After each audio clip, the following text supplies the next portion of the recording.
All right, I'm going to call this meeting to order.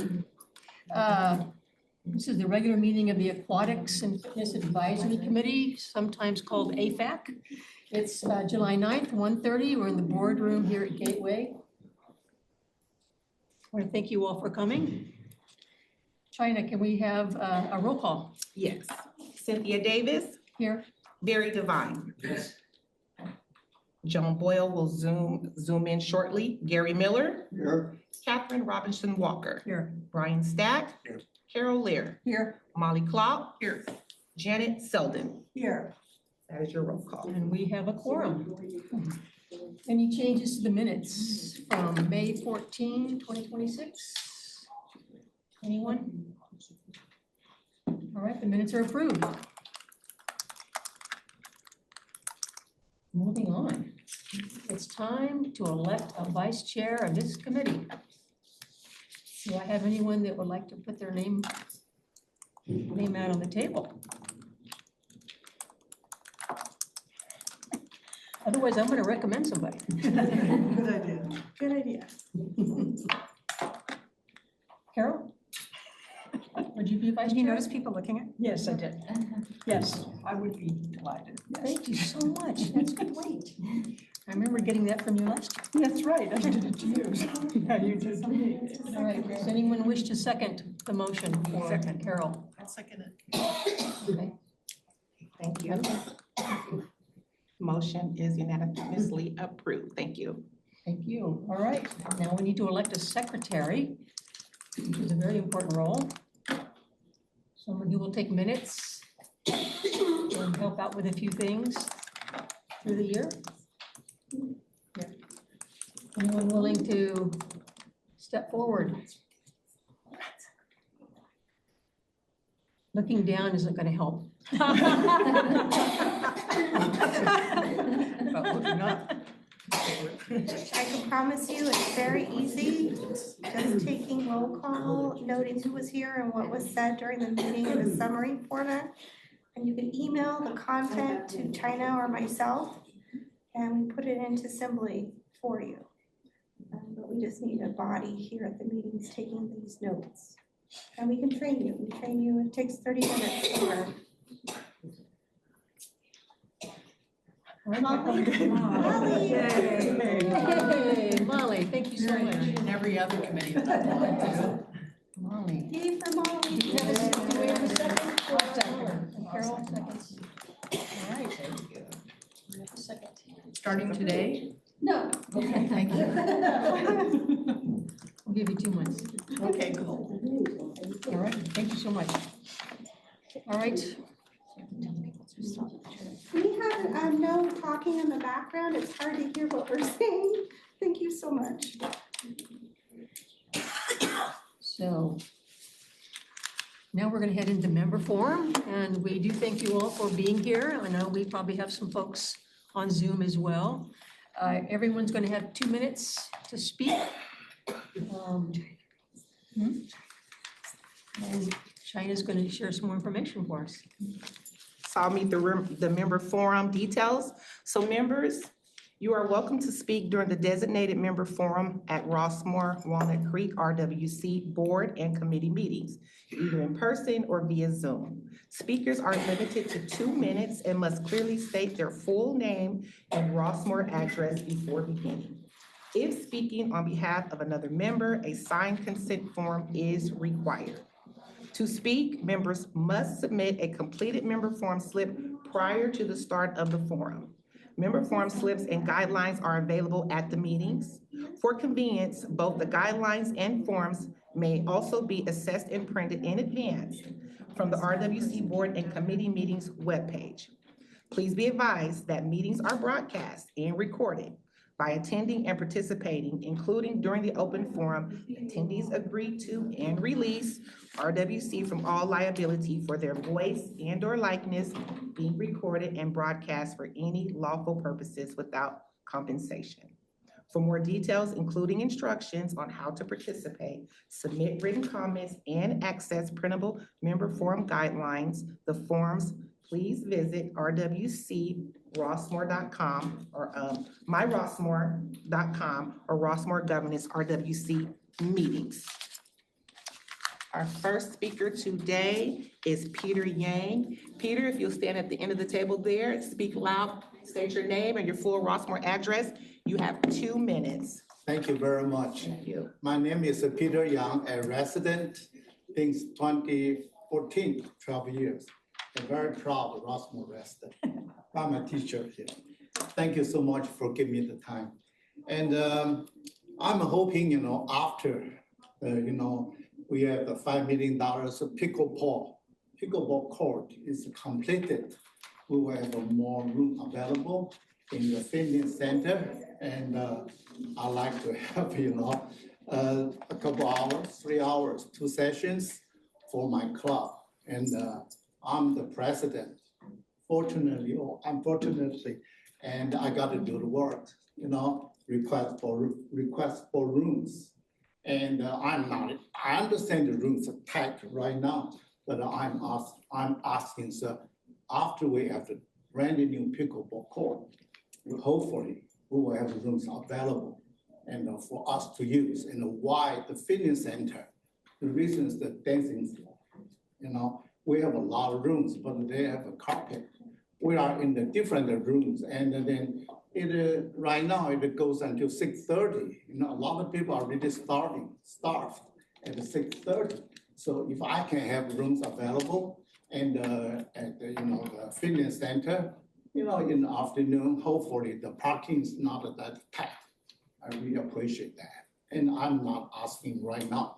I'm just asking for considerations. Thank you so much. Thank you. Thank you, Peter.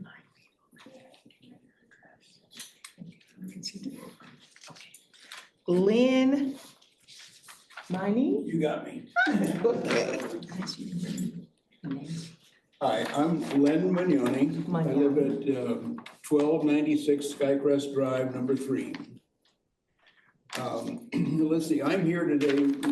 I'm a member of the Silver Bullet Swim Club.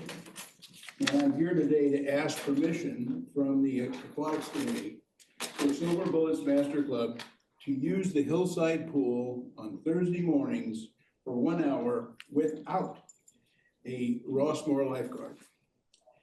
Currently, everyone swims at Hillside without a lifeguard, except us. We have been informed that a Rossmore lifeguard is required for us to swim there. It is this requirement, along with the lack of available lifeguards for our 1 hour swim on Thursday, that prevents us from using the hillside pool. Silver Bullets hires its own coach. Our coach is a certified lifeguard. And I have all her documents here, whatever. So she's a certified lifeguard. So we have, our coach is a lifeguard. Our members are all insured by US Masters.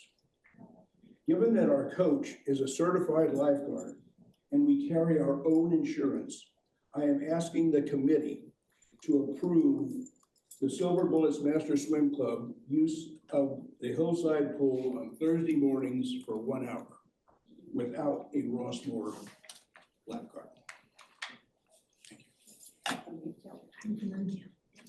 Carol Heath. Good afternoon, I'm Carol Heath, 1209 Skycrest Drive, number 2. I moved to Rossmore 2.5 years ago, specifically because of the lap pools. Hillside Pool is my favorite pool in the world, and I'm so glad it's open again. We had a little rough start in the spring with it being closed for 2 different mechanical issues. My concern is the communication that when Hillside did not open on March 1st, there was absolutely no nixle sent out. The first nixle that came out was March 18th, which said it was going to open on March 19th. Again, on Memorial Day, Monday morning, 10:35, I was swimming when Ava came out and said we had to get out because something was wrong in the pump room. The nixle went out 23 hours later. I know people who were headed up to the pool that day to enjoy Memorial Day afternoon, who were turned away by the sign. No nixle ever went up for 23 hours. I'm assuming because it was a holiday, maybe nobody was available to generate a nixle. I think no matter if it's Christmas Eve or Memorial Day or Thanksgiving or what, well, it's closed on Thanksgiving, that somebody should always be available that can generate a nixle if there's a closure of any pool for more than a few hours. Thanks for listening. Elisa Kramer.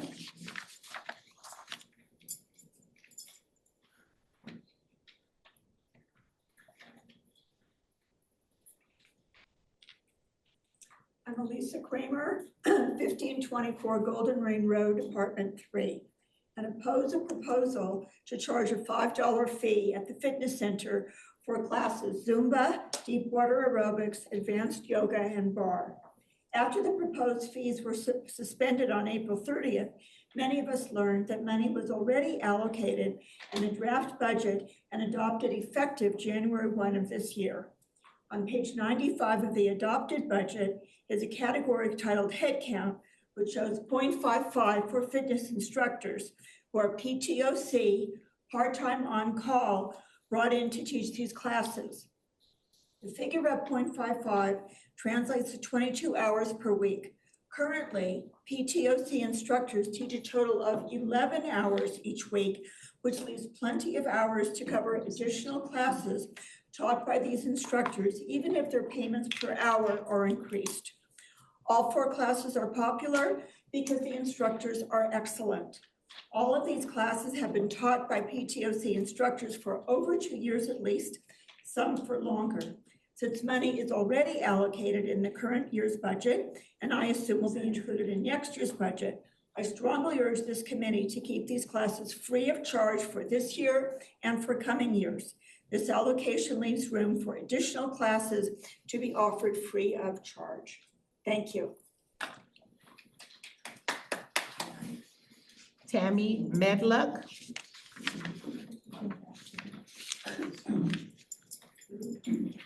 Tammy Medlock. I am Tammy Medlock. I live at 2032 Golden Rain Road, number 10. And I'm here also on behalf of Deep Water Aerobics. I've been attending the class since it started, probably 3-4 years ago.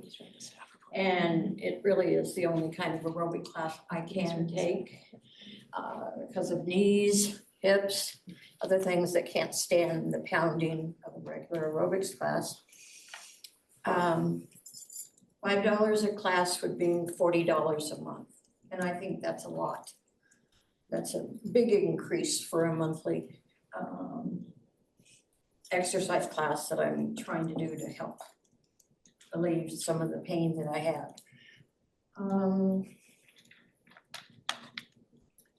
When we had a poolside meeting with some of the Tice Creek fitness management, they said the money would go into a pot that would fund different classes that may come up in the future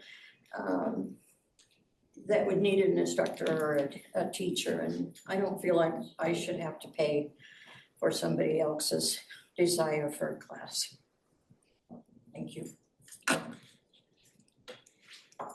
Isabel Rivas.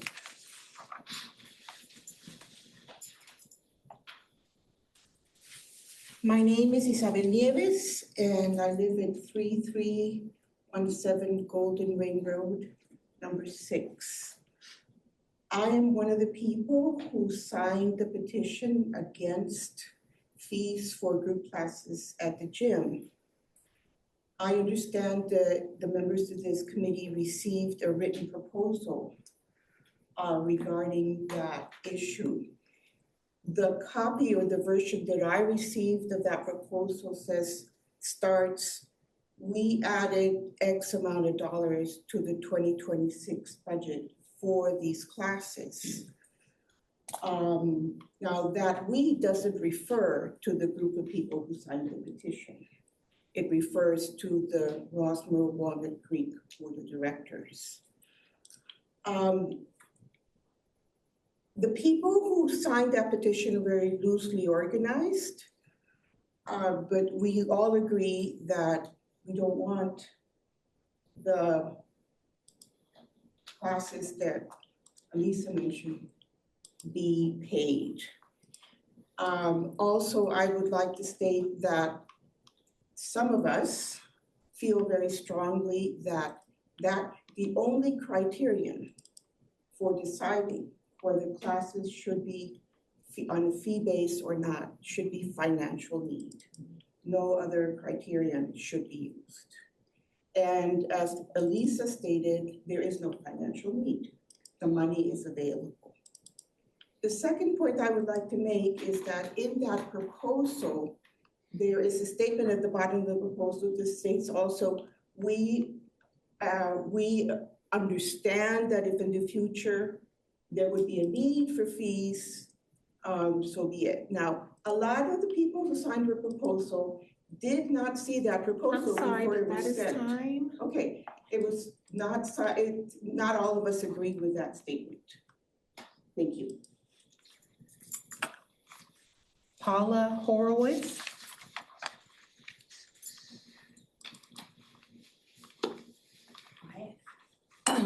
Paula Horowitz, 2905, number 2, Ptarmigan.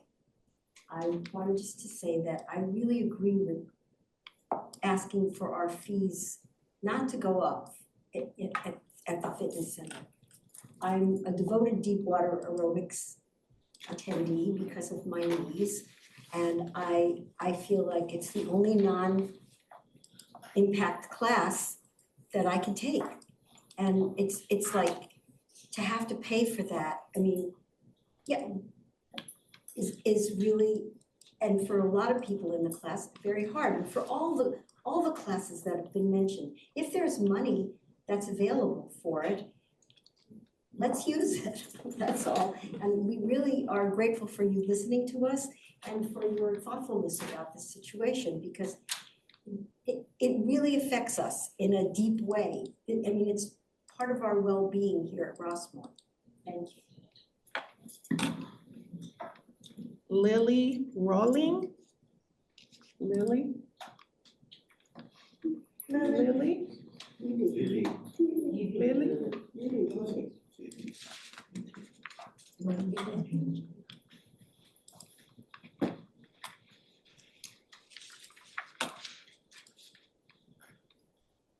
Sorry, you cannot see, okay? You can see. I cannot hear. Okay. Hello, my name is Grace Wang Okay. at 1910 Lakeshire Drive. And I have attended Wednesday chair games class every Wednesday, 11 to 12. I have advanced age-related macular degeneration. So this class, we can all sit down in the chair and dance and exercise. And we have now about 44 people. And we have all benefited from this class very much. I think almost every one of us has some problems, either with knee or with a back. So we all love it, but we feel once a week is not enough. So we send a letter to you guys, the board, applying for another hour per week, but it was denied. So I'm so glad we have a chance to appeal to you in person that please approve our room reservation application. So give us one more hour so we can enjoy and benefit from this exercise.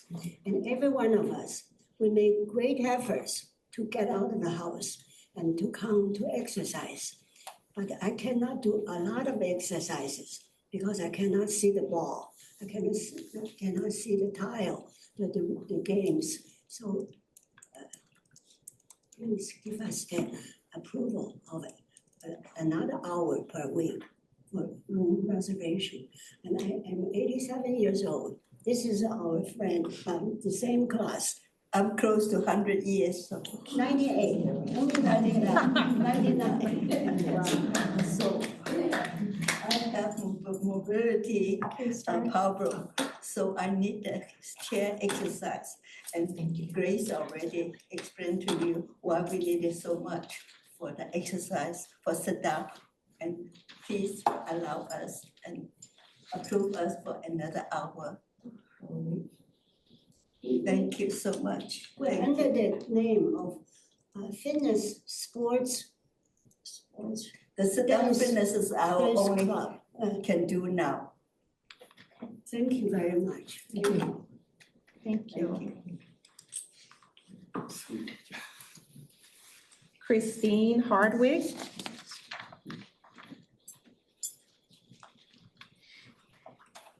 Good afternoon.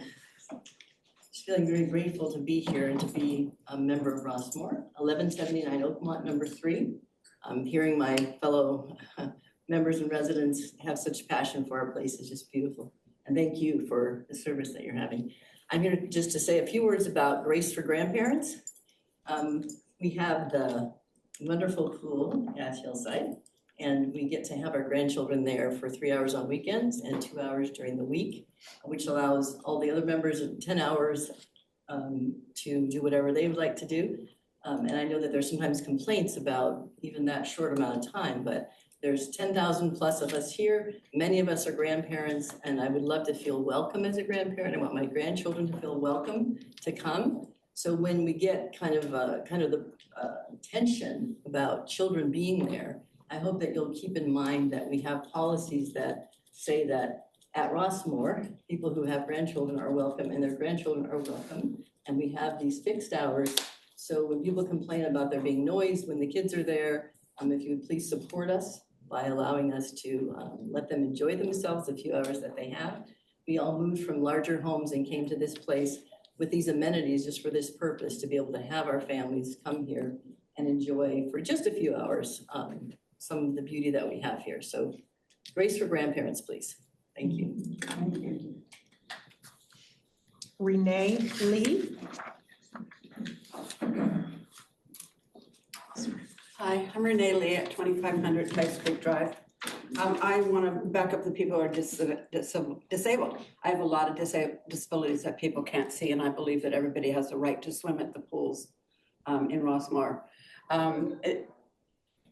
We swim at our own risk, which has changed tremendously recently. I need a safe place to swim. I've probably swam 20 times since November because of policies or lack of policies, broken pools, no parking, safety. How many times have residents come to this board and asked for help, especially regarding family swim? Not against family swim. I want kids to come here and feel safe and have fun, but there are no rules without the lifeguards. I'm not against, it was the children that I work with over at LOPC that told me that they come to Rossmore to swim because they can get away with anything. And that's pretty much been the case. Access to the pool is the issue. My safety, everybody's safety, not me, not the lifeguards, not the children. That's all deflection. There was an incident in March up there where a non-resident, a gentleman who did not have a guest or was not a guest, abused the women up there and called us effing you don't know what bitches and ran around the pool for 20 minutes. It was reported to the lifeguard, and then we were told if we want to feel safe at Rossmore Pool, we need to call the Walnut Creek Police. That's why we get an attitude, because we're not safe either. I've spoken many times about this. I've talked to all of you. I've asked you all for help, and it's chaotic. There are no rules without the lifeguards. I was told on Wednesday by the new head lifeguard that when he comes to Hillside Pool that he is not acting as a lifeguard. I asked him what that meant. He told me he doesn't know what that means. It's a violation of his certification.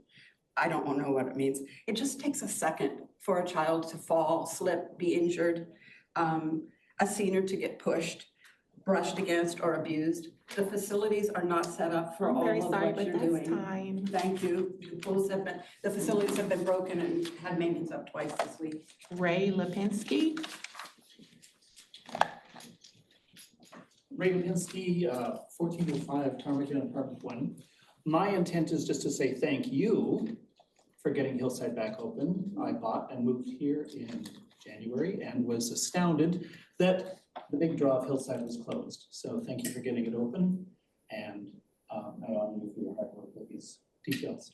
Thank you. Thank you. We have one member forum via Zoom. Sophia Yates. I'm allowing you to speak. Come on. Sophia?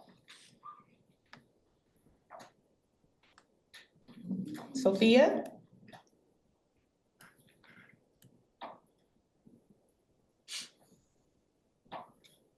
She's not there any longer.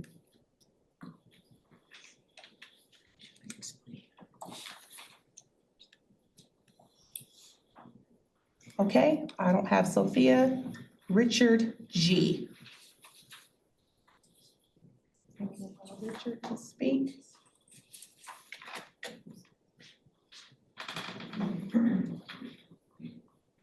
Richard G, you have 2 minutes. Can you hear me? Full name and Rossmore address. Can you hear me? Yes. This is Richard Giesner, 3160 Ptarmigan Drive, number 4. I am the former chair of the Aquatics Committee and the president of Mutual 29. I'd like to thank Ann Matola and her staff for thinking outside the box and opening the pools without the usual number of lifeguards on staff. This kind of approach needs to become part of our management style. I recently tried to register online and was not successful. I called and whoever answered was able to grab me a spot, and they said the online system is iffy.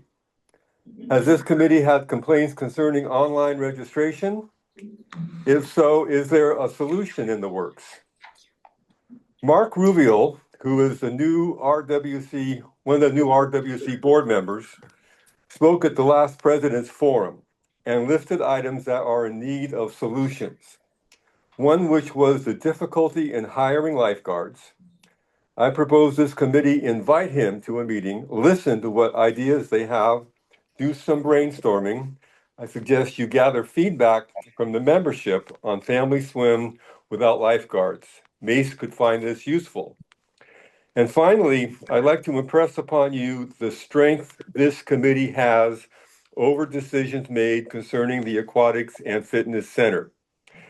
Ann Matola reports to Jeff Matheson, who reports to the RWC board. The board answers to the members of Rossmore. This committee is the voice of the members in matters concerning the pools and fitness center.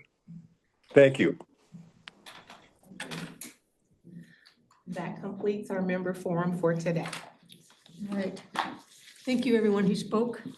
We're going to move on to my report. And I just want to thank everyone who's serving on the committee. This is our first one to start our fresh new season, I suppose you'd say. I want to welcome officially Carol Lair and Molly Clapp for saying yes and for showing up today, your first time. And I want to say thank you to Barry, who was the chair of this committee last year. So thank you all.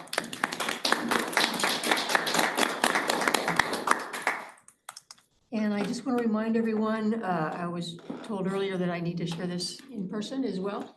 We're going to be doing our best. I'm going to be doing my best to follow Robert's Rules of Order.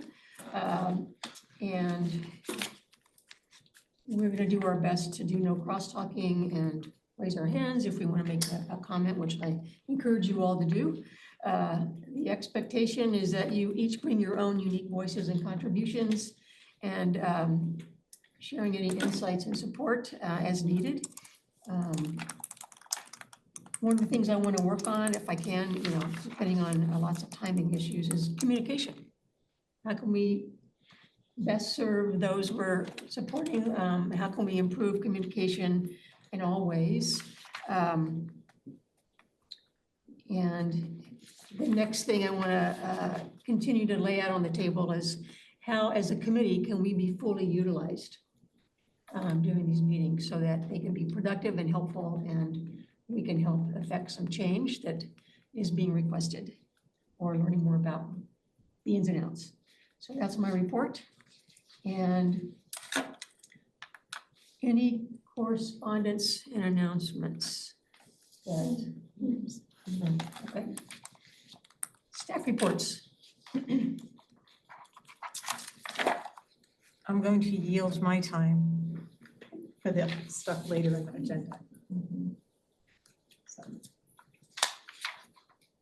So, yeah, the fitness and aquatics report. Sorry. Just pulling it up.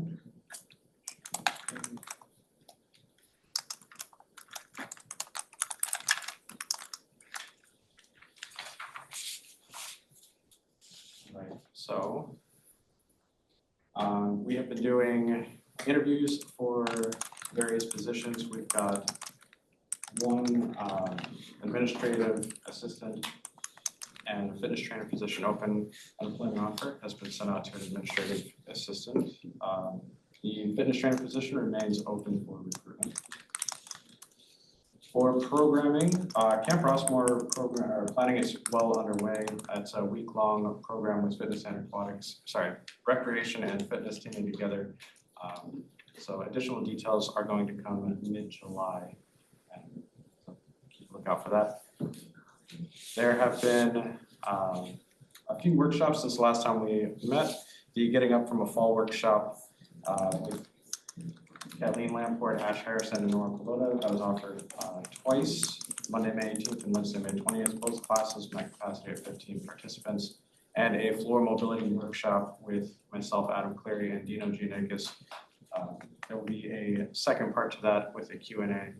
Participants were given exercises and encouraged to practice them on their own and then come back with questions and guidance. And that will be Friday, July 10th. Bar instructor Carolyn Merkel has started teaching bar classes on Tuesday and Wednesday afternoons.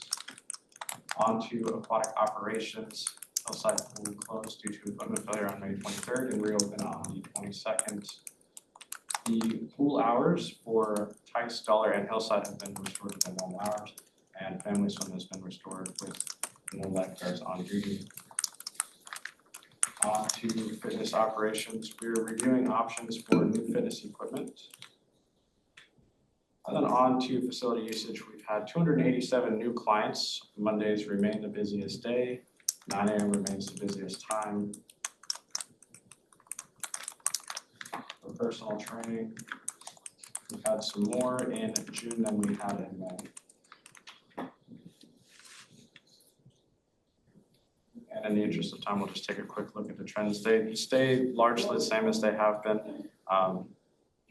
The peak and low, for some reason, always next to each other. The fitness center visits by time and peaks about 9 a.m., slowly tapers off as the day continues. And that's true through June.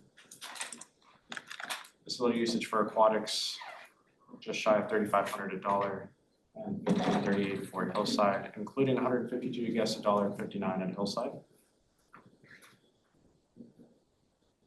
And for visits, looks like at the end of May here, we have most visits at $1, and that continued largely through until mid-June. Tapers off a little bit here.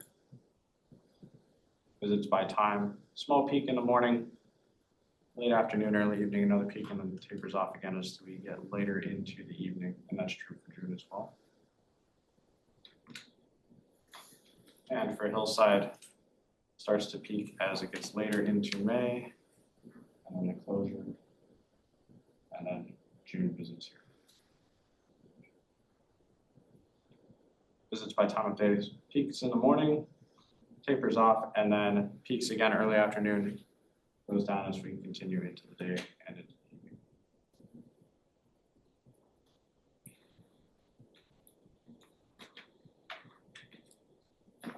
Thank you.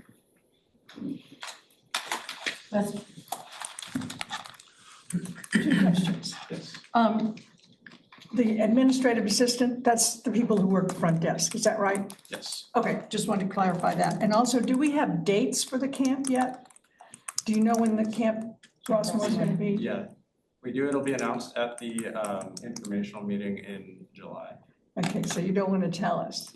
Do you have the dates? Yeah, we have the Yeah, dates. announce it. The week of August 17th through August, I believe that Friday is the 21st. So line up for registration. Yeah, that's right. Yeah, through the 21st. Thanks. Thank you. Thank you for asking. Any other questions for Adam? Okay. Moving on to the subcommittee reports. This is listed as publicity. So that was Mary Lou.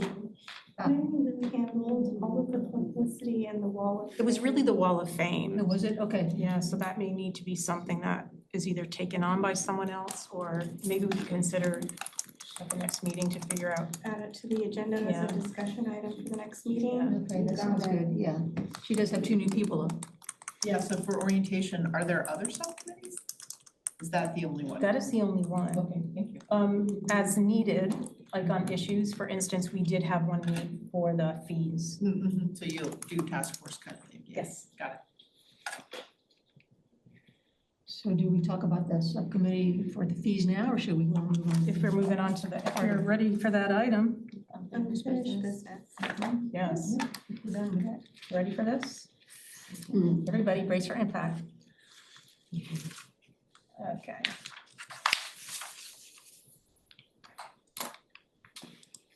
All right. So we want to talk about those fitness fees. And so some of the speakers, I'm not sure if you read the staff report, but there was a subcommittee that met on June 17th because we wanted to discuss the fees. So if you recall it last month, at the last time we met, the proposal was like $5 for class and a lot of discussion ensued. And so the committee, a subcommittee of this committee met, and it was Joni, who I think is dialed in, Barry, Catherine. Am I missing someone? Okay, yes, Janet. And they discussed whether they should make a modified recommendation with a different fee, charge no fee, make exceptions to classes. So they had a really good discussion. So what I'm going to present to you is the proposal, but staff made one change to make it even a little better. Okay, so. Question. Yes. So this proposal came from the subcommittee. How come they're not talking about it? Because I need to, because my job is to contextualize the fact, then when it's open up for the discussion, they can add to it. Okay. Because there's information that needs to be put as the groundwork for the conversation, even addressing some misinformation which continues to circulate about fees and budget and funding for the instructors that we have.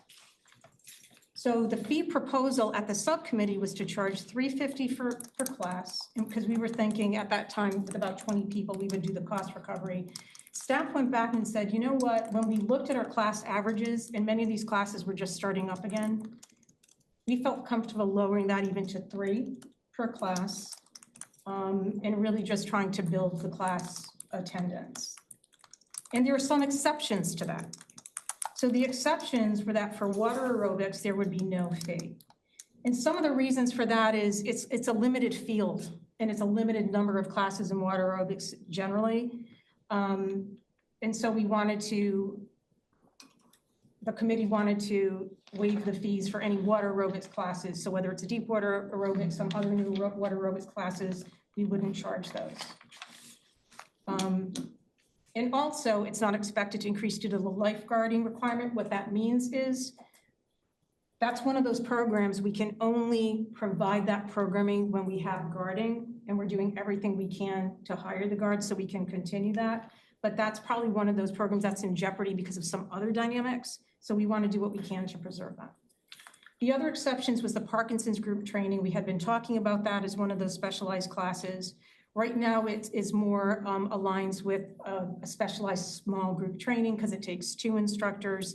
And so the subcommittee decided to keep that as it is. So the cost is $90 for 16 sessions. It's a pretty good, about $526 a session, considering you have 2 fitness instructors.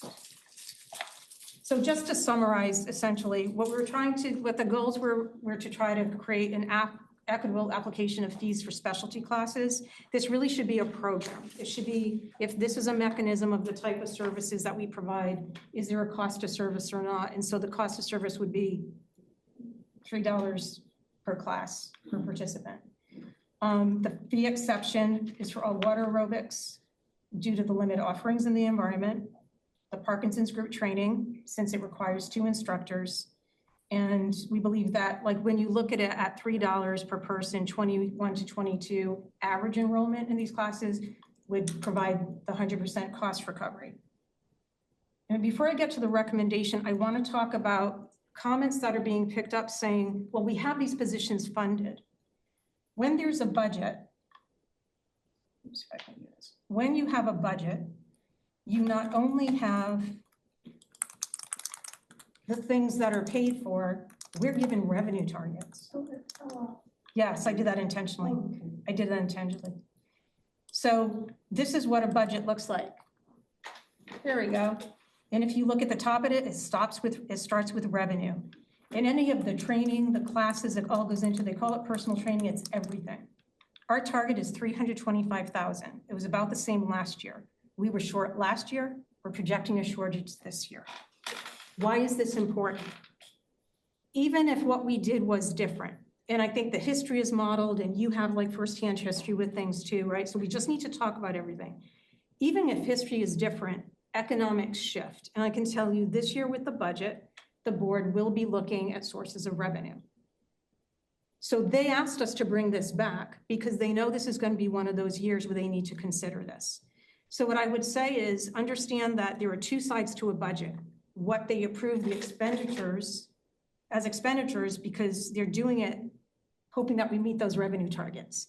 We're in the second consistent year of falling well below, and it looks like it's going to be about a $35,000 to $50,000 shortfall. So the fees for those classes would really close that gap quite a bit. Without that, we don't know what the direction from the board will be, but we're trying to balance that proactively. But I just wanted to share that with you because revenue is part of budgeting and we're not reporting the revenue target that we have to achieve in order to provide all the service levels that we're providing. Yes. Is the shortfall due to any 1 or 2 things? Does it have to do anything with the increases of staff? No, I mean, it can be it's a combination of things. Okay. You know, and we're very, and we even budget, and even that target is our instructors not doing it 52 weeks a year. We build vacations and leaves, and we know usually there's somebody, because of what they do, somebody's gonna injure themselves out and we carry a vacancy. So we're actually pretty conservative in the projections and we haven't been meeting them. And this has been happening historically.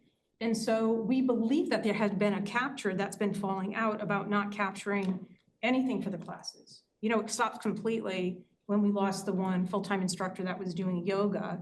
I believe, as far as we could track in recent history, those were the last classes to consistently, right, charge the fees. So that's why we have to revisit it. So it's kind of a new chapter. Yes. The yoga instructor was a contract person. She collected the money herself. She was not an employee. Baloo's classes had fees. Oh, yeah, attached. Baloo was here, So but we did for a have very short Yeah, so we period did, of time. yeah, but we did know, but so I'm saying, so we've had this. And so you weren't here last year, and I said the best way to describe this, it's been a messy history. Like many of the programs and practices within Rossmore, it's been done kind of on this social model, right?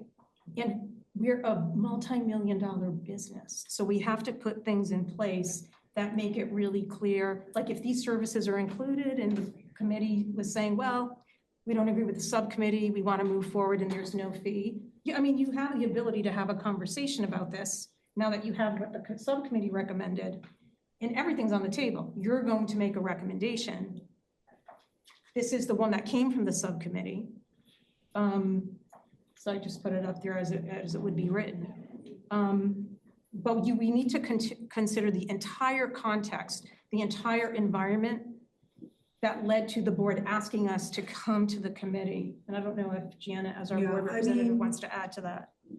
You know, we're looking at a lot of different factors in our budget meetings coming up. And the fact that the increase higher than we did last year. Revenue is certainly important. The fact that the fitness center's gone through so many changes and an independent person running it, and then we're trying to run it, we have to charge fees, in my opinion, to keep the coupon down and to not add to the coupon when we have so many free classes. I mean, we have to balance it, right? We have like 55 free classes. That's a lot. And people have a hard time getting into those. But if you go outside the gate and just go to Rossmore Shopping Center, you're gonna pay $25 a class.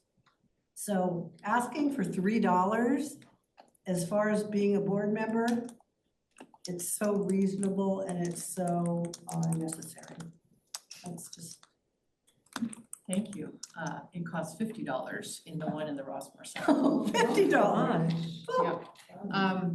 So talking about systems that are challenging, charging the $3, what are the thoughts about the mechanics of the collecting of the money and the signing up and that kind of stuff? Because that's systematically been challenging as well. Yes, so I will say that, I will say we have our expert in our midst on this whole system, that is Kelsey. So Kelsey is leading basically what the whole registration management system is for all of the resident services programs are, including what will replace Mind Body.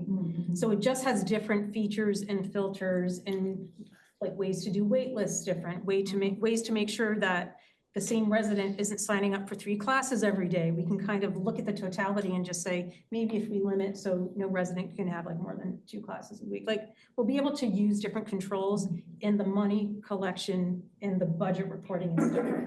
So right now, like the way we look at our, like have to pull information from the budget is numerous like reports that we have to bring together and to migrate versus a system that is a complete financial system from the user end of applying and paying to the printouts and the reporting. So from a change management perspective, is that change going to come soon enough to make this an easy implementation? Or should we plan communication about, for the short term, we're going to have to collect it this way, but for the long term, we're going to do it this way? I'm just trying to think about. I like the way you're thinking, Molly. Yeah, well, I think we need to remind people, because I think there are some, it sounded like there were some people still not aware that we'll be making a change that will improve things. So I think it'll be that, like, bear with us while we're under construction, but it is, yeah, this way for now, and it should shift kind of at the top of the year-ish. And so in closing, I think it's a reasonable recommendation. Beckman has her hand up. Yeah, sorry. So as a member of the subcommittee, I just would like to kind of put something in the record about at least my memory, and Barry, you know, please add to if you want, and Joni, if you're out there, please add to. When we went into the meeting, we were recommending or urging to the group to consider no fee for existing classes. And one of the reasons for that is because what we had understood was that there was budget that would cover these costs. And somehow the information that we had did not jive with and what you had. And so we spent a lot of the meeting learning about, you know, kind of where we were, I don't know, misinformed, or where we didn't have the full picture, I guess is a better way to say it. So we spent a lot of the meeting clarifying what the real situation is from a financial point of view. Another thing that we asked for, and I can't quite tell in your presentation whether or not that this is part of your thinking, but we also asked that there be clear criteria for which classes are going to have fees. And the other thing that we had asked for is to be very clear about when these fees start, because one thing that we understood, or at least I understood in the meeting, is that none of these fees would be necessary for this calendar year. And maybe that's wrong. So I think we're, at this point, I think we're flexible on that. Okay. And so I think that could be part of the recommendation. Okay. Yeah, I would advise doing that. Okay. Even if I wrote something in the staff report, which I know has a lot more that's in here, just feel free to make a recommendation on that. We're not married to anything at this point. Sure, great. And then the other classes, so basically specialized classes are when you have to basically you're bringing in somebody with a specialized certification to teach a class. So right now, the ones that we have are bar, yoga, Zumba, spin. I think it's just down to those four. It's in the, I think I got the staff report. So, when you talk about this specialty kind of class, one of the instructors that's a part-time on-call position that's been budgeted for, she teaches 3 Zumba classes and she teaches a strength and stretch class, which is not a specialty class, it is a core class. And there's no fee for that. And there's not going to be a fee, because the proposal was that there was going to be a fee for that. It's only for specialized classes. Now it's only for specialized classes, okay. Nora teaches yoga. That's a specialized class. So you're going to start charging for that? You don't have to answer that right now. I have several questions about this. Tracy teaches UJAM. That's a specialized class. She has some sort of a license for that. She's, she's a full-time employee. So are we going to start charging for that? So I think you have to be very careful about how you define this, because what I think is really trying to happen is that any instructor who's brought in a part-time on-call position, because our present full-time instructors and trainers really can't teach those classes, either because they're just not able to teach them or they don't have the certification or whatever. So you have to be careful about your definition of this. And I'm not suggesting that we start charging for Nora's class or for Tracy's classes, but when you start talking about specialty and all of that, you got to either go one way or the other. You can't have it both ways. That is the intention. I'm glad you brought that up, and we can clarify it in when it goes formally. And what will happen is, so let's back up one minute. They want a recommendation. If the recommendation is something to start next year, we can bring back, okay, so let's get the definition so everybody's on board with that. Do we want to have people paying for the people that are the full-time benefited salary? No, we don't. Right. They typically are not having those specialized, they're typically not having those specialized instructions anymore. Nora is doing beginner yoga. Still, she has to be certified. I understand that, but we do have some language through these discussions, which it's difficult when you have the switch of the board and to catch everyone up, and I was gonna do the whole thing, but in the interest of time, because we have 2 meaty things. So the thing is, we wanna know, basically conceptually, can we bring this back? And then we'll have time, especially also because we're going through budget. And when we talk about the next fee schedule, which kind of happens concurrent with the whole, with the budget process, we may have to put something in there and define it. I have so much difficulty with this whole thing because I've been here 13 years, so I have a lot of history with, what classes have been charged for and et cetera. And Sabrina, who teaches the 3 Zumba and the 1 strength class, and Sally, who teaches the deep water aerobics, which apparently is now off the table, so I don't even have to talk about that one. But Sabrina's been here for 4 years with no charge.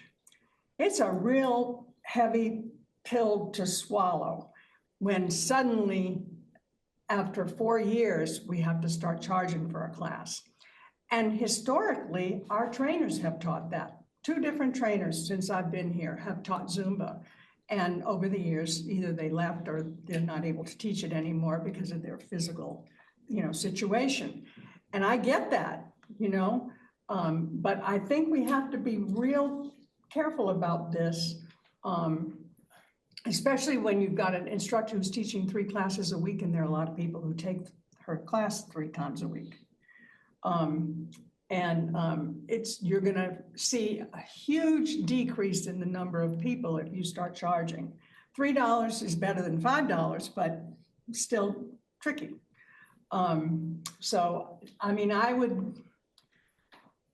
First, I'd like to see that we don't do anything this year. I just think it's crazy to start something like this in the middle of the year. I understand when you have to keep bringing in new people to teach these special classes, and I get that. But when you bring somebody new in, then you institute a fee for it. That's my theory on this.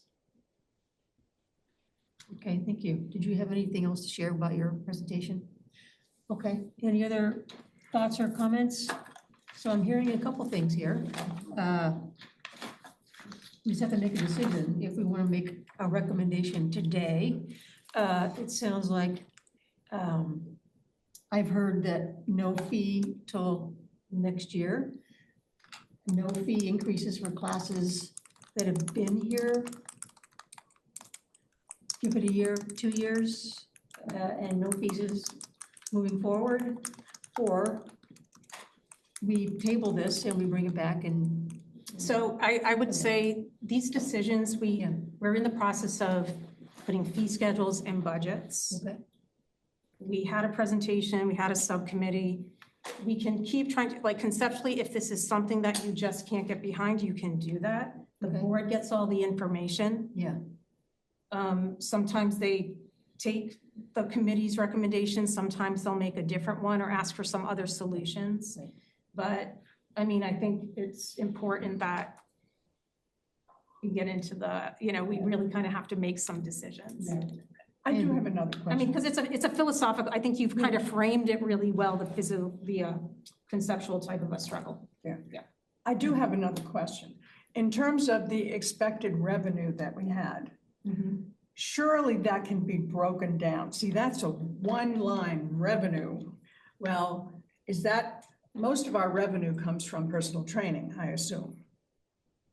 It's personal training, small group training, Yeah, and there's very little small group training anymore. That was an active wellness thing. They love that small group training thing, but there were 6 people in it. They're the ones who started that. They did. No, I understand that, but I'm like. They started that small group training thing. And if you wanted to be one of 6 people in a class, you got individual attention and all of that. And so then, fine, you did it. But you see, we stopped all of that, or much of it. There's very little of that left. I think the TRX is maybe still a small group training. And I think Bob has one small group and Tracy has a small group. There's not a lot of that anymore. So I guess I'm sort of curious as to where was really the shortfall. Were all those small group trainings projected to continue and yet they haven't? No, I mean, it could be less personal training hours, I mean, if most of this now is coming from personal training in small group, it's a little less of personal training in small group. Pilates has its own, because they do lots of, small group, whatever, it's the equipment, right? And so that can have fluctuations because it's dependent on one instructor. But the reality is, it doesn't matter if you break those things down. We're having 2 years now of consistent deficiency. And so if we don't come up with a revenue solution, and we're kind of maxed out in the hours trainers can train, yeah, that's revenue, but it takes away from other service, right? So we can't take that away. So there are other things, and I will tell you, like part-time on call are easy to remove from budgets, and we don't want to do that. So it's almost an insurance to try to keep those types of more flexibly staffed programs that we have. So it's a mechanism to retain what we have. And then again, if we want to add, if we wanted to even add sessions and stuff, you can do that through that mechanism. But if stuff is free, we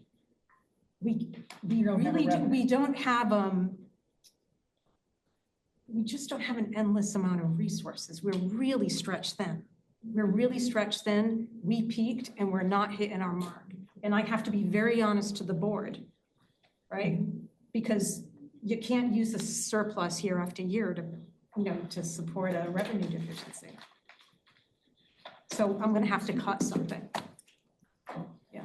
So it sounds like this is a possible recommendation, and adding perhaps to grandfather some of the classes that have been around for 2 years.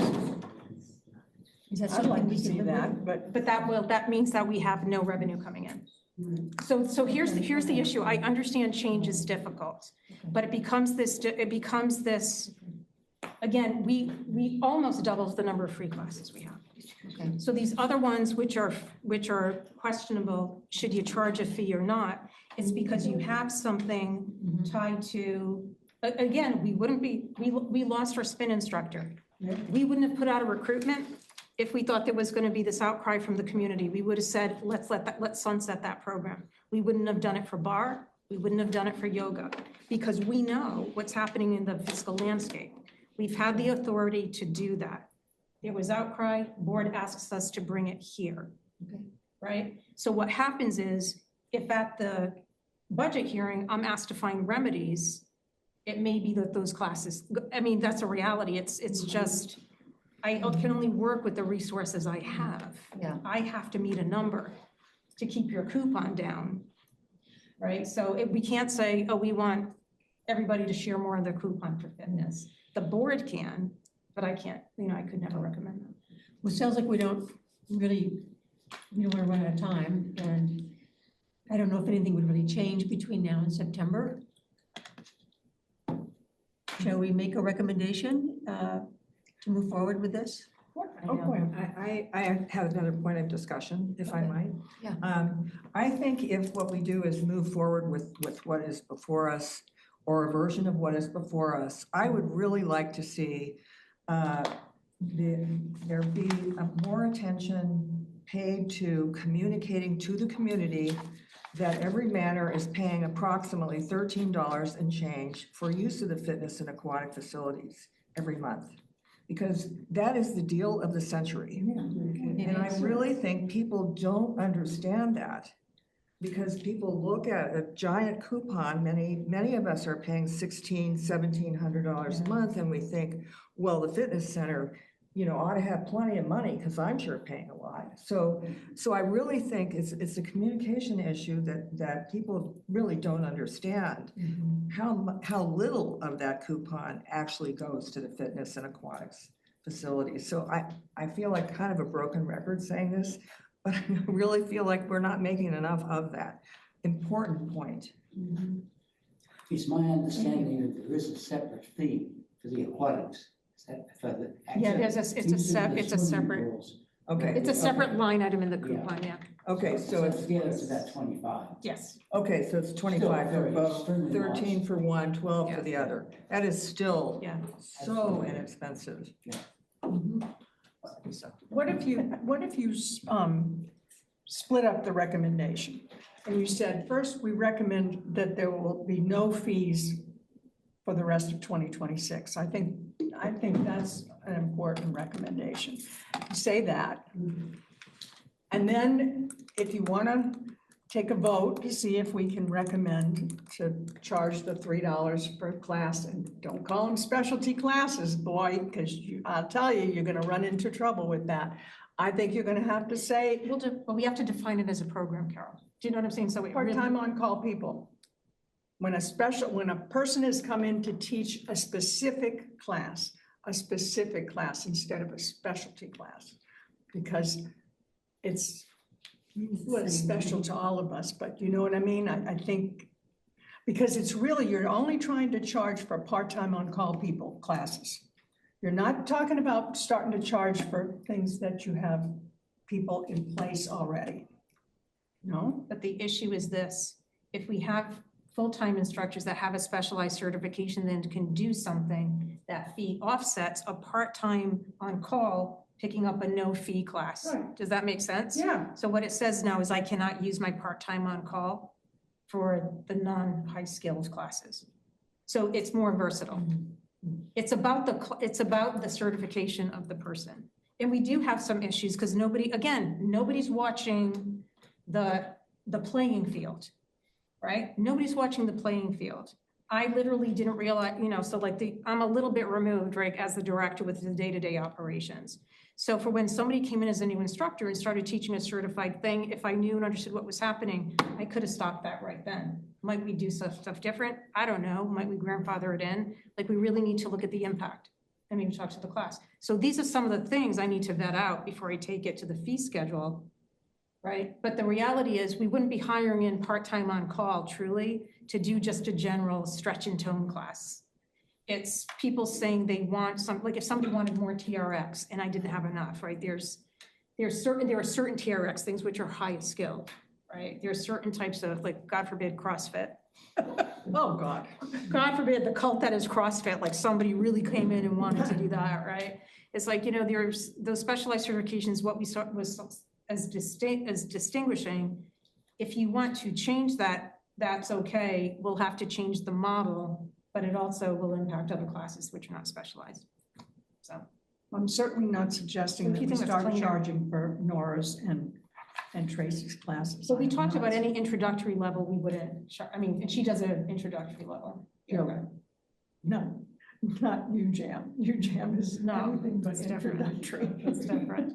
So do we want to move forward with this, with the changes we were discussing, getting some definitions of specialty or not? So it sounded like this, not until January, and requesting further definition that we can discuss at the next meeting. Yeah. Because I think we should continue. So can I make a motion then? Yes. Because I think that's what we need, right? That's what we need. I move that we recommend to the board that there be no fees, no fees for the rest of 2026 for any of the proposed, well, I don't know how you say that, the classes that had been proposed. You know what I'm talking, I think there must be a better way. I mean, you can call it there for administrative purposes in the motion, because the Yeah. board isn't going to get into the minutia Right, of that. right. And we can. That we not have address any that here. increased fees for specific classes. Specific, okay. Okay, how about that? Yeah, okay. Through 2026.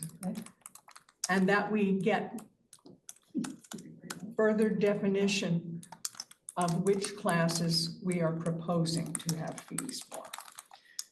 Point of order, can we just take a little breather here? Yeah. And have the motion reread, so for refinement Please, purposes? please, yes, and Deborah, you're so good at that. Oh, no, she's got them in front of her. So the motion is to recommend to the board that there be no fees for the rest of 2026 for any of the classes that have been specified classes until further definition of which classes. That's all I have. So can so one thing, There's just two parts to just to it. clean it up, because we're not, like, the fee schedule won't be until when? Like, when do we take that? That's later, fall, September-ish, The fee schedule, August, August, okay, where are we, July, the August? presentation of fees. So essentially, if you were to do this, the fee schedule, you can just say, consider the recommendation, blah, blah, blah, effective January 1st, 2027. And you can request that we further define what that program is, because that whole definition isn't quite in that packet, but I think we can do that and administratively at updates, yeah? And can So, you because bring we can that- do that administratively here. And can you, since we don't, I mean, I know we're in the middle of a motion, but Forgive her. because we don't meet every month, if we didn't know if the committee doesn't know anything about this, you know, the definition thing before November, that's bad. You can have a September. subcommittee. So if information could be sent to the committee. Or you could have a subcommittee. We could have a meeting and hash it out. But yeah, that would be good, but we also, I think, well, that's another whole issue. Let's get this motion done. Can we repeat the motion? Yeah, So- I think we need a clear guidance as Yes. to what language you would like to use. We've heard two pieces. So if we could have a read. Yes, I'd be happy to Okay. redo, because this is very complicated. Okay, redo it. We're ready. Okay. No fee increases in 2026. RWC board, no fee increases in 2026. Okay. There are two parts to this. Number two, that definition of any proposed fee-based classes be developed. I will, so No. here's, if I can I interrupt and not get in trouble? My parliamentarian? The definition is administrative, so we want to do the recommendation to the board, right? How about something like, So- for 2027 fee structure proposals, based on refined definitions to charge $3 per class, something like that. But I think if you just do the recommendation effective January 1st, like it's simple. That's all the board needs to know. Oh, there you go. Right? It's really all the board needs to know. And then you can do a recommendation, which is just to work with staff at the next couple of meetings. And that wouldn't have to go to the board. Yeah, because that doesn't have to go to the board, right? So we can do that as separate, like one is the formal board to recommendation, but then also basically we want to put on a future agenda and discuss this. And I want to put on there that we are exempting yes, water aerobics because of yes, the community outcry. You're not reading it. We heard it, we're responding to it, Yeah. because people always say, we don't listen. We don't So perhaps respond." that language right up there, but just put effective January 2027 in the Exactly. front of it. There you go. Anne's like, you finally got around to my way of thinking. No, but I'm cracking up because like everybody's coming in like midstream. I know it's hard to. Okay, so consider, all right, we recommend to the board that they consider implementing a $3 class fee for specific classes, instead of saying specialty. I just don't like that word specialty. But We'll take it. Well. no, here's the issue. We can't keep taking programs. So this is the objective of this. We need to create a fee program. Yeah.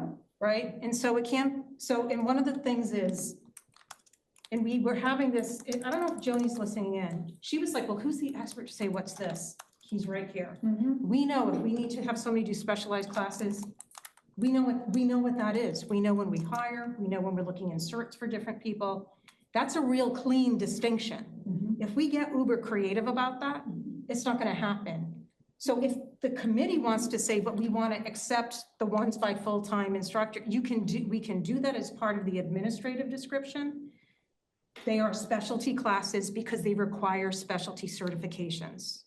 It really is. If we start getting messy and minutia, we're going to be back here every month. It's a lot simpler than it seems if you trust us a little bit with this. We're going to have a conversation. Because you may not like that, but it is very much a distinction in how we hire, what our HR recruiting documentation says. So what's happening, it's marrying a bit of HR process with something to put in with a policy. And if we dilute it, we dilute it, if something happens and we all decide not to come into work tomorrow, nobody's gonna know how to apply this. And this is the history of Rossmore. We don't want to create structure and definition, and it becomes very difficult to manage. Okay. I just need to make a plea for that, like, you will get the outcome you want. The board can't be mired in, because it says nothing, specific classes. It sounds very arbitrary, and they're not It's gonna only give specialty arbitrary classes is authority to arbitrary. staff, right? I'm going to just weigh in again on the importance of being able to make this simple enough so we can communicate it clearly to the community. Absolutely. Because I think, part of why we're sitting here is because, we haven't been as clear in communication with the community. Right. And so I really feel like whether it's specialty or it's not specialty, it's just got to be simple enough. And whatever points are very important to you, hopefully we can kind of get it down into a bite-sized, easily understood reason for why we're doing this. Okay. So, I feel pretty strongly about that. We need to move on. Yeah, so we need to come up with a recommendation. We need to do this, right? So I'm fine with this. Okay, so we recommend to the board to implement a $3 per class fee for all specialty classes. Effective January 1st, 2027. And then do the exception. except for any water aerobics program. Yeah, I think that's good to go with. Yeah, because You Parkinson's. have to say it out loud. Oh, I'm sorry, except for any water aerobics classes. Program that will remain free of charge. That will remain free of charge. And? Oh, and Parkinson's group training that will remain at its current fee of $90 for 16 sessions, so. And we'll continue the discussion. And we have a board member who raised their hand. China, can you unmute or allow Leanne Hamaji to speak? Yes. Should we have a second before we have discussion? Yes. Yes. Leanne, we can hear you. You can speak? Molly seconded it before we have discussion, parliamentarian. Leanne? You have to unmute yourself.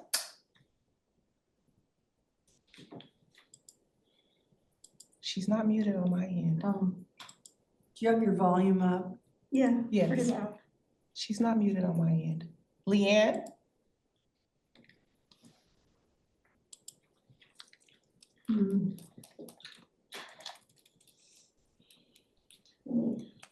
I'm chatting her. The emotion. Thank you. I'm not allowed to vote. I'm the parliamentarian. Somebody has to be. She's allowed to talk and she's not muted on my end. I think she's calling. Hi, Leanne. She can't figure out how to unmute herself or on her end. So I'm gonna put you on speakerphone. Okay, go for it. I don't really want to interject in this very complicated conversation, but I'm pretty sure that the board would really want to see an itemization or a clarification of what makes a class, I hate to use the word specialty, but what are the parameters for deciding which classes get the fee? Is it number of residents attending? Is it the certification? I think there needs to be a definition of that going forward so that we can make that delineation easier than what's happening right now. I don't think the public or the residents and I certainly don't understand why certain classes have that distinction for a fee. I hope that makes sense. And I'll get off right now. Thank you. Thank you, Leanne. So we can keep this recommendation and talk about a definition. Why don't we have to vote. We have a motion on the table, right? Yes, have a motion. We have to have a motion on the table. depose on the motion that's on hand Okay, before you work on anything else. So we have to vote. And we can discuss or vote. So for the roll call for the motion that has been written, Davis, sounds like we need to table it. What? Do we need to table this so we can have a definition and move forward? Well, that's what we agreed to do as part of the implementation process. Yeah. Yeah, I think it's okay like it is. All right, then. Yes, I agree. And we'll then move forward. Divine, Yes. Boyle is absent, Biller, Gary Miller? Yes. Robinson Walker, Yes. Brian, excuse himself, Lear, Yes. Klopp. Yes. Motion is unanimously approved. With the work to be done to define. Yes, exactly. Be done. We'll continue. Do we need a subcommittee for that? Leanne on that. Do we want a subcommittee to work with Yes. Ann on this definitions? Any takers? I'll do it. Yeah, I will too. And Adam needs to be a big part of that. Yeah, okay, that's good, okay. All right, So subcommittee made of Carol Lair, Catherine Robinson Walker, Ann Matola, and Adam Cleary. Thank you. great, thank you so Actually, much. add Kelsey to that, please. And Kelsey. Yep, okay, sounds good. Traveling. Moving on. Just like out of the frying pan into the fire. Here we go. Here we go. Brace for impact. No, this is good. This will be good. Hopefully this will kind of enlighten you on a few things. We wanted to give you an aquatics update. I'm going to talk Rhode Island fast, okay? So, because what I wanted to do is I was going to give you the maintenance update just to let you just go over that really quickly, but then focus on the lifeguard trends to give you some really good information on those of us that really are experts in the field of aquatics, lifeguard recruitment, and just to show you how well we're doing compared compared to our neighbors, by the way, when it comes to that. And then we'll get into what the changes are and why they are. Okay, so for the maintenance update, I think everybody knows that we had, the failure of the circulating pump at Hillside. We were getting a lot of criticism, so for the people in the room, I think it's really important to know that maintenance of our aquatic facilities happens year-round. And our facilities team, they're in there like at least once a week, and they're doing inspections, and they're keeping things running. Because you can't just turn it off and then expect you're gonna turn it on, like when, the closures are done on the outside. Given that, when things do break, we have like older components, and they're not necessarily bad, they're just older. And so when things do break, a lot of times it takes longer to source a vendor to give us a replacement part, which was the case in the circulating pump. We do always weigh repair versus replacement, because if you were gonna just say, oh, this is ridiculous, because we had a lot of people saying we should just be replacing the whole system. A couple of things to think about. It's like if you replace an entire system, it's a little whack-a-mole-ish, and many systems are connected to each other, and they trigger all these improvements, which could end up pushing us into these very rigorous permitting processes and other improvements in that facility, which can be very costly. And you're talking about like a year-long closure if we're lucky. So repair really is the least disruptive. And I just put this meme here because I think this is the best thing about pools. Don't let somebody ever talk you out of spending $80,000 on that pool. That $120,000 will be the best $165,000 you ever spent. If you're gonna have a pool, this is the cycle, and we have 3 of them, so. They're very expensive. Yeah, they're very expensive and things happen. So lifeguard trends, this is the topic of the hour. Okay.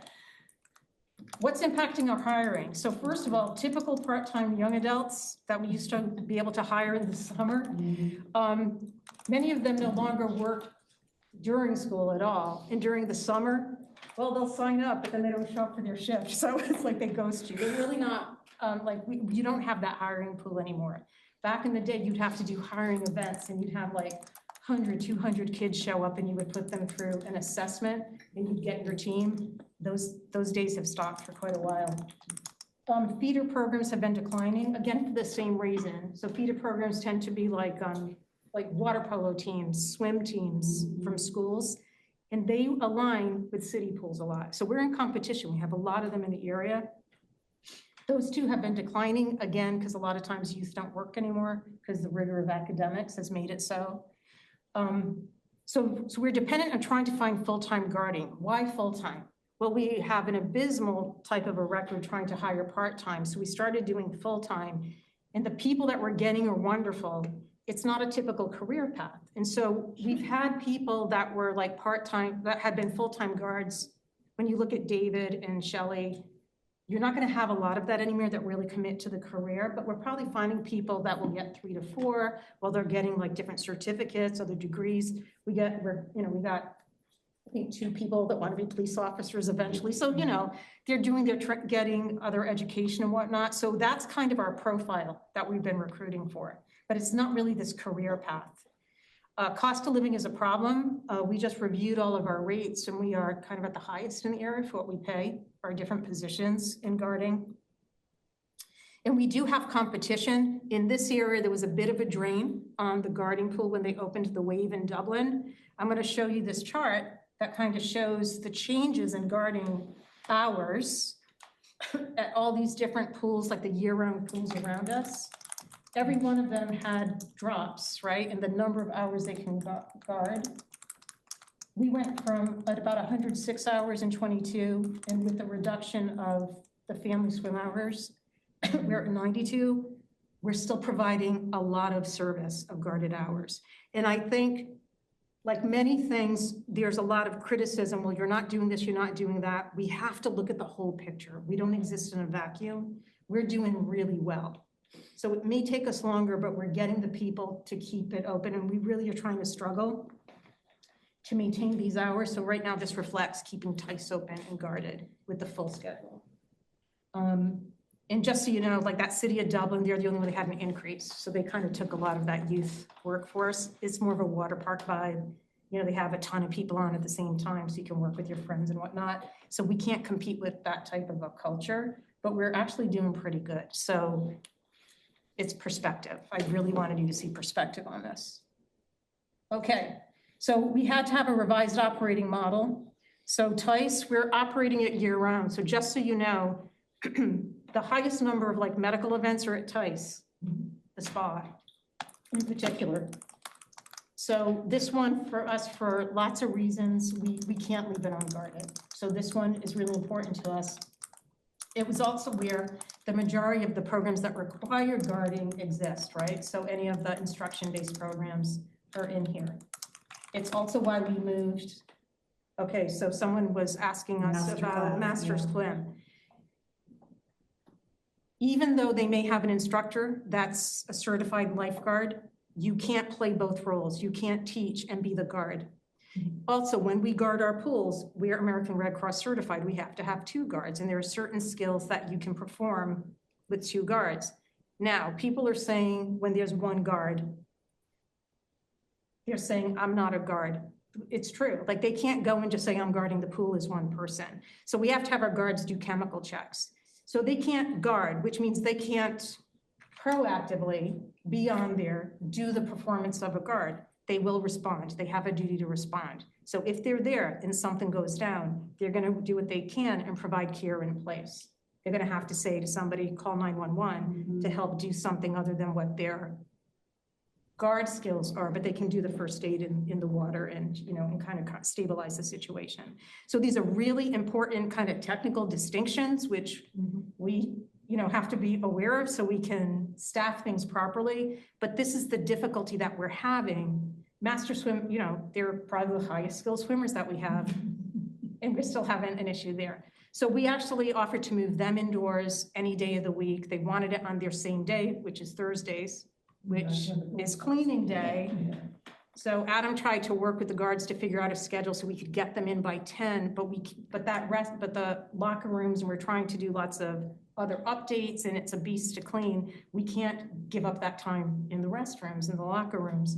So we're having a little bit of a, you know, we're trying to keep the conversation open, see if their instructor can meet a different day, but to change now and forfeit a cleaning day is something we can't do. Why we don't change the cleaning day? If you can choose which water aerobics class you would like to say doesn't get to operate, I'm willing to look at it. But it wasn't because of that as much as there's like concurrent things that are happening, and we'd have to displace maybe 2 programs for the 1. So we're really trying to make the best decisions with the minimal disruption. Question. So the rule is that when you have a class, you have to have the lifeguard. Is that the rule? Yes. Is that the rule for everybody, or is it just a Rossmore rule? No, that's the rule. That is the rule. That is Okay, the standard. So that's all. That is the standard. Yeah, because they'll say, oh, you don't, because really it is like, so. And I that master's is considered a class. Not when they just do lap swim, but they do have sometimes where it's instruction. They bring in a coach and it's instruction. So not at all times, but just that 1 hour of their use. Yeah. Yeah, so Adam's good about like keeping the conversation open and, you know, but at this point it's, can you meet us? Yeah. All right. Of course, everybody knows there's no guards at Hillside, including Family Swim, although we did open it.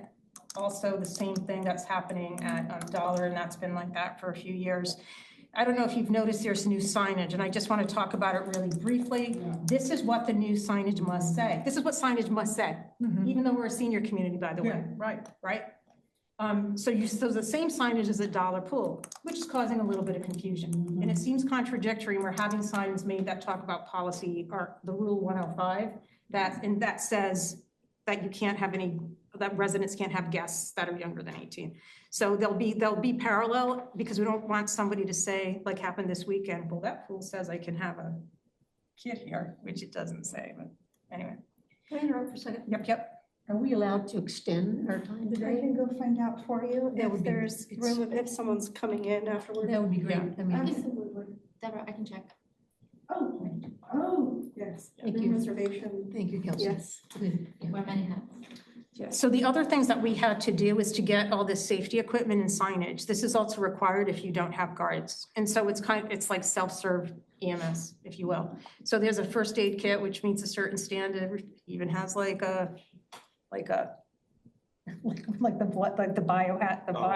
biological, like cleanup stuff in it. It's like all kinds of great stuff in there. The AED, and that sign is like really to help somebody, if they're in a panic, it says exactly what you need to say when you're talking to a 911 operator. So you'll see that also at Dollar, which didn't have it, and it's, been unguarded all this time. So everything is now up to, really where it should be. Thank you. You're welcome. So the options really, so what happened was, so the board was like, they wanted to take a look at it. They knew we had like authority, but the board, we have board members that are like, yeah, but is this the best thing to do? What does this body think about this? So if we look at what we can do, we would have to figure out how to do a closure, but we could close Tice for a portion of the day and move the guards to Hillside, if that was the desire of the committee. We probably couldn't do it, spin it on a dime, because we have to figure out if the exits through the locker room or emergency exits. And so it would take a little time, but that is an option for us to explore. I'm sorry, what about emergency exits? What does that have to do with? Because when you're in the locker room, if there's like a fire and you need to exit, there's exits to the pool deck. So if we close that off, are we okay from fire code? Like, we didn't go far to explore that much because we had already implemented the no guards. But based on kind of what people think, like, would you want us to close for like 2.5 hours? And again, because it can't be unguarded, like, just unless we want to decommission the spa. And even that would be problematic. Okay. Do it. All right. The other thing we could do, which is radical and very insensitive to people that swim late at night after work, but if you reduced hours, so we're trying to cover a lot of hours, right? With the guards we had, if you reduce it, now you have more people, you have more resources to choose from. So that's an option. If we felt we wanted to guard, that would allow us to do that, and also probably cover master swim where they are. Wow. Then option 3 is like to continue the current model with the outdoor pools unguarded. It seems like bleak that there is no, like, is there anything else? And it's like, we know what the landscape is with guards. Right. And we can be as creative as we want and spend energy there. And we don't have a problem trying different ways. But if you look at the climate, we're fairly certain that we're not going to get too much of a different result in the guards. So if we're looking, and I want to say that I just really want to commend Adam, who stepped into this and is like, hey, you're promoted. Boy, do you have something to figure out. Fun. Yeah, the recruitment is nonstop. I mean, he's had the recruitment open since he's been here, and they've been bringing in candidates. We've had people in background that then pull out. You have people that are responding, and they literally don't have the skills. I mean, the thing is, there are basic skills that they have to perform, and if they can't do that, it's like, thank you for applying, but we have to go to the next person. So he's been doing an amazing job and has really recruited some great, solid people that want this full-time experience. So it is, I think we're almost balanced out. We're nearly there, yeah. We're nearly there, right? To do what we're doing now. Will we continue to try to guard? Maybe, but it's where we're kind of chasing after something which is like, these are resources which are kind of diminishing. All right. So what would bring the most impact with the resources we're talking about that we have that would help all the places where lifeguards are needed? Which option would provide the best solution and support? I mean, I'm curious about the feedback everybody's been getting. Let me ask a question. You talked about the 2 most dangerous circumstances the lifeguards have to address. One is family swim. I'm not sure you mentioned it today, but it's in the literature. Yeah. And then the second one is around the spot in Tice. Now, you also mentioned that the lifeguards will continue to go up to Hillside to check the pools and make sure whatever they're doing in the chemistry. I don't know how long a trip that is.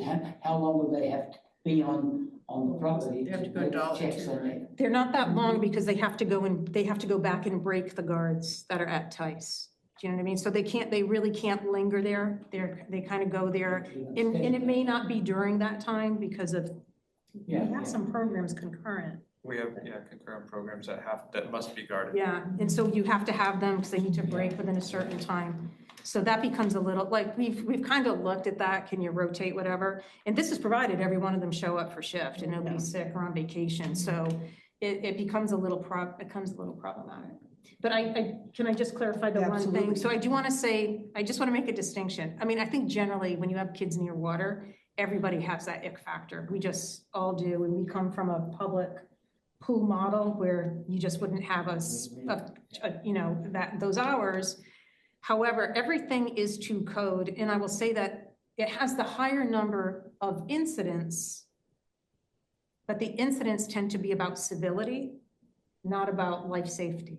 Exactly. And that's a real important distinction. And I will say that I don't know that the guard presence actually alleviates that, because at some point even staff have called Securitas for their own protection, because guards aren't enforcement.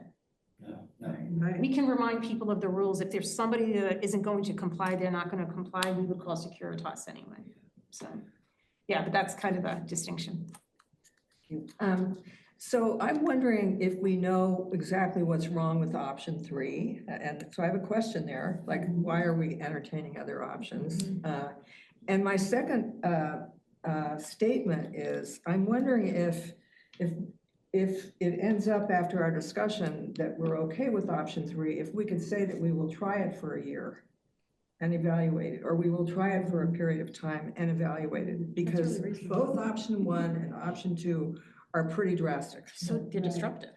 And very disruptive, and we want to remember that the pools have also been closed quite a bit this year, and they were also closed quite a bit, I think, last year. Because of all the repairs. Because of all the repairs. So we've got pent-up frustration about the pools anyway. Yep. Yeah. Agreed. Yeah, honestly, just from a professional standpoint, there's nothing wrong with, we actually are like 100% compliant with pools that do not require guards. And again, just to be clear, like the county health, people would say, you could have done this sooner, you didn't need guards. And like, no, because we actually didn't have all of the things to be 100% compliant. Yeah. So we really needed to make sure that we had everything there. And we do now. I mean, there's a different model. Is it better? I don't know. I mean, I think, option 3, I think Kathy's very, very right. Let's try it for a while. And, if it's real, the biggest thing there is the civility issue. And, people just have to learn, for heaven's sakes. Yeah. I mean, Christie, member comment about grace to the grandparents. Yeah, you get hostile comments. Yeah. So, just somehow, I don't know whether it's articles in the paper or something, that this is a privilege of being here, that you have family swim. This is part of what you signed up for. And people need to, if you don't want to go at that time, then don't go. If you don't want to deal with kids, don't go then. It's just that simple. Most of these people have a whole day when they could go to the pool. They don't need to go during the family swim time. I really think we ought to just stick with 3 for a while and then try to do something where we educate people a little bit more. Everybody in agreement? You don't need do you need a motion? Yeah. You need a motion? Okay. I recommend we stick with option 3 or stay with option 3. Continue the current model with outdoor pools unguarded? Yes. Do I hear a second? And do you want to evaluate it a year? Evaluate it in a year? Oh, now you can discuss that. She's not done with her motion. And evaluate it in a year? Would that be helpful? Or is it more important to decide now? What I'm wondering about the evaluation is whether like a year is too long, like, is there some way of saying like evaluate as needed or something that gives us the flexibility to evaluate it when it's needed? Yeah. When and if it's needed. And would you like to? Yes, I will start over. Please. I recommend option 3, continue the current model with outdoor pools unguarded, with the the ongoing, with any ongoing needs that arise, we will discuss other possibilities. Need some help with the Kind of wording. vague. No? Yeah.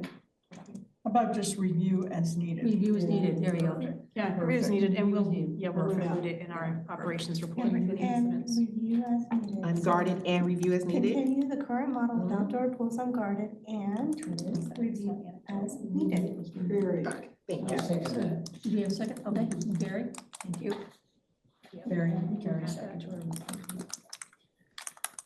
True incidents. Okay, moving on. You all in favor? Wait, you have to All vote. in favor? Okay, Davis, Yes. Devine, Yes, Miller, Yes. Robinson, Walker. Yes. Lair, Yes. Clark. Yes. Motion is unanimously approved. Thank you. Thank you. Thank you. Marathon. Yeah. Items for consideration in future agendas. So you did have a review to add on the agenda for the next meeting, a discussion about the publicity wall of fame item on the agenda. Okay. All right, So I just wanted to put that in the record. thank you. Thank you. Okay. And you mentioned a goal around communication, and I do think communication is one of our challenges as these things go forward, and that we want to make sure our members know what are happening. Is that something we could? That'd be a great subcommittee. A subcommittee, there we go. No, it would, seriously, it would. But I don't think that's necessarily a subcommittee. I think part of this thing with the fee thing is all of a sudden it appeared in the paper. None of us knew anything about this. The board didn't know anything about this, and it just. And I think that caused more uproar than it might have if, we had communicated, people knew about it, because people kept asking me, what is this? What is this? I don't know, that's the first I heard about it. And I was on the board, so, that was scary. So I don't think it's necessarily a subcommittee thing, it's that we need to know what's going on. We can put it on the agenda to figure out if we want to do it here in this group or in the subcommittee. But let's just talk more. Yes, I agree. So we'll put it on items for consideration next time. Yeah. Communication. Communication. Or. Communication discussion. That's it, or what? Okay. Communication. Moving forward. I don't think I did. All right. Anything else for items for the future? Have we done anything about the civility issue? Anything formal? Which civility issue? Which one? That's the pool, family swim. What at the pools? I mean, seriously, obviously, we know that's a problem, and I'm just wondering if there's any action. Are you our reporter for today? Yes.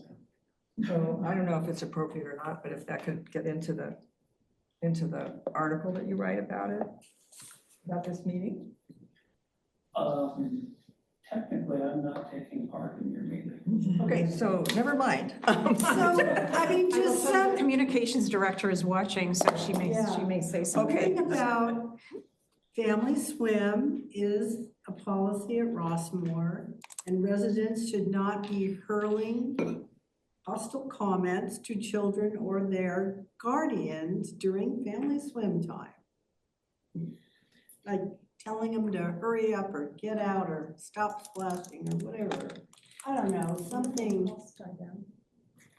I will tell you, it's like the first week, we were getting lots of calls, and again, it wasn't anything that was other than, can you be a little patient? It's the first week, the kids are excited, it's gonna take them longer to get out of the pool.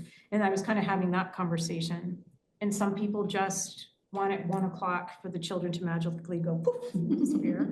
And I think in the last article, we reminded people, please give the little humans some grace, they don't have clocks. It takes a while to calm them down from being excited and in the water. And so I think what's happened is because, and even if they would go and vent to a lifeguard, like we have a lot of compassion for that. We just say, do you think you could be a little quicker? And unfortunately, like bypass the locker room, so it's not like we could really move them along. It was almost like a placebo that we would have any effect on them, I think. And it seems like everything's kind of died down. So like it seems like maybe people are sorting it out more. Because we haven't heard as much about It's also been confrontations. very cold. Yeah, it's been unusually cold. Last week, I don't know how many kids even wanted to go in the pool. But I thought there would have been complaints over the weekend, just like on a holiday weekend, and it actually seemed to go pretty well. So like we've been monitoring it and seeing if there's any true incidents. Well, that's because they were having fun at the 4th of July. That's true. That's true. Well, short for creating another sign that would like have a civility pledge. We need to re-up that. We need to. It needs to be cuter. Too many words. Just be kind. Be kind. Be kind, be courteous, be nice. safe. Nice. There you go. Remember, you were a child once. So we'll 80 years ago. wait and hear if there's any more uncivil behavior issues. Yeah, we're gonna monitor it. We're gonna see. Okay. We're gonna see if it's a true incident or if Thank you. it's, All right. I think we're adjourned. Thank you so much. It's not typically like this. Thank you for showing up and sticking around. Oh, I can give it to China. Thank you so much. You'll sign